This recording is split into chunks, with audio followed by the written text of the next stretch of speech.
ఏం చేసుకుంటారో చేసుకోండి, ఎన్ని కేసులు పెట్టుకుంటారో పెట్టుకోండి, తగ్గేదేలే అని సీఎం రేవంత్ రెడ్డికి సవాల్ విసిరేశారు కేటీఆర్ సార్. చెప్పండి సార్, మొన్న విచారణలో ఏం చెప్పారు సార్ మీరు? నువ్వు ఇటువంటి కేసులు 100 పెట్టుకో, వదిలిపెట్టమని చెప్పిన. అసలు ఆ కేసు ఏంది సార్? కేసు లేదు, పీసు లేదు. నిజంగా చెప్పాలంటే మొన్న చెప్పినా మళ్ళీ చెప్తున్నా. మొన్న ఏం చెప్పారు సార్? నేను వినలేదా? ఇది ఒక లొట్ట పీసు కేసు మాత్రమే.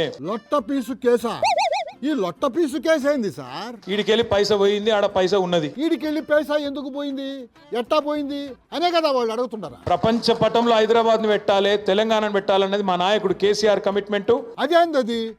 ఆల్రెడీ హైదరాబాద్ ని ప్రపంచ పటంలో పెట్టేశాను అని చంద్రబాబు సార్ క్లెయిమ్ చేసుకుంటున్నాడు కదా, ఇంకా మళ్ళా మీరు పెట్టేదేంది? మేము నీలాగా 50 లక్షల రూపాయలతో దొరికిన దొంగలం కాదు, నీలాగా లుచ్చా పనులు చేసిన వాళ్ళం కాదు. సీఎంను పట్టుకుని ఏంది సార్ ఆ మాటలో? నీకు భయపడేటోడు ఎవడు బీఆర్ఎస్ పార్టీలో తెలంగాణలో లేడు. ఆయన రాష్ట్రానికి ముఖ్యమంత్రి సార్, కొంచెం రెస్పెక్ట్ ఇవ్వండి సార్. రాష్ట్రంలో ఎవడు కూడా రేవంత్ రెడ్డిని ముఖ్యమంత్రి కింద చూస్తలేడు. చూసినా చూడకపోయినా ఆయనే మన సీఎం అంతే. పెద్దలు ఎప్పుడో చెప్పారు. అందుకే ఏం చెప్పారు సార్ పెద్దలు? కనకపు సింహాసనంలో శునకాన్ని కూర్చోబెడితే దానికి ఆ బుద్ధి రాదు. సామెతలు పక్కన పెట్టండి సార్, ఆ కేసు గురించి చెప్పండి సార్. వాడు ఎవడు ఏమనుకున్నా సరే ఇది లొట్ట పీస్ కేసే. వీడు ఒక లొట్ట పీసు ముఖ్యమంత్రి. లొట్ట పీసు ముఖ్యమంత్రి ఏంది సార్? మీరు కొత్త కొత్త పేర్లు పెట్టేస్తా ఉండరు.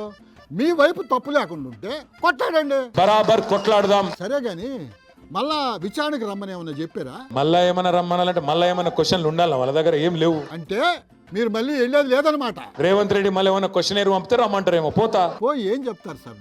మళ్ళా పోతా, మళ్ళా చెప్తా, మళ్ళా చెప్పొస్తా. రేవంత్ రెడ్డి ఒక లుచ్చాగాడు, దొంగ. అబ్బో, ఎవ్వరూ తగ్గట్లేదు కదా.